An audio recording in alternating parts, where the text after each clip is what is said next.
Hi, my name is Diana Fox, and I'm telling my quilt story at Arapahoe County Quilters tonight in Centennial, Colorado. And it is February 13th, 2025.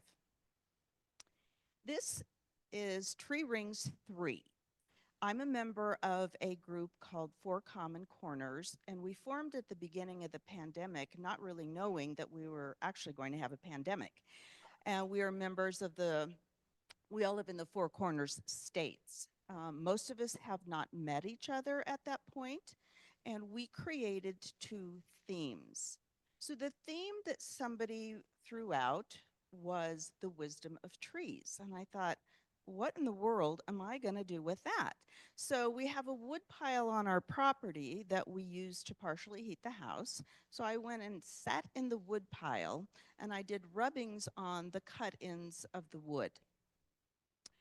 Um, and what I came up with is trees are wise because they carry all the data, the climate data, what's happening with insects, the moisture, the nutrients that they're getting. It's all in their rings. So to me, it was just amazing. So I decided to create a quilt that had those tree rings in it. And one of my favorite questions to ask is, what if? And so I asked, well, what if, like trees in the forest, they held their own space? So I went out on a limb and I made these, I called them pot holders at the time. Now I call them a little bit more elegantly round finished blocks. So put them together, they hold their own space.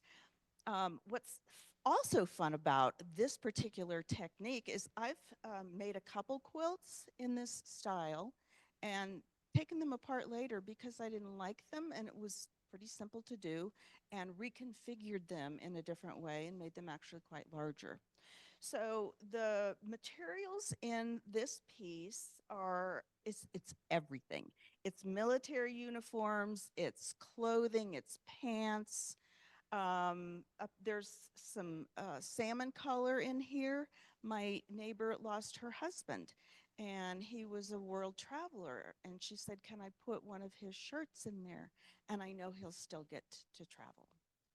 So and there's burlap, and there's a lot of little cutouts too, because I really wanted to emulate the texture and the flavor of the cut wood.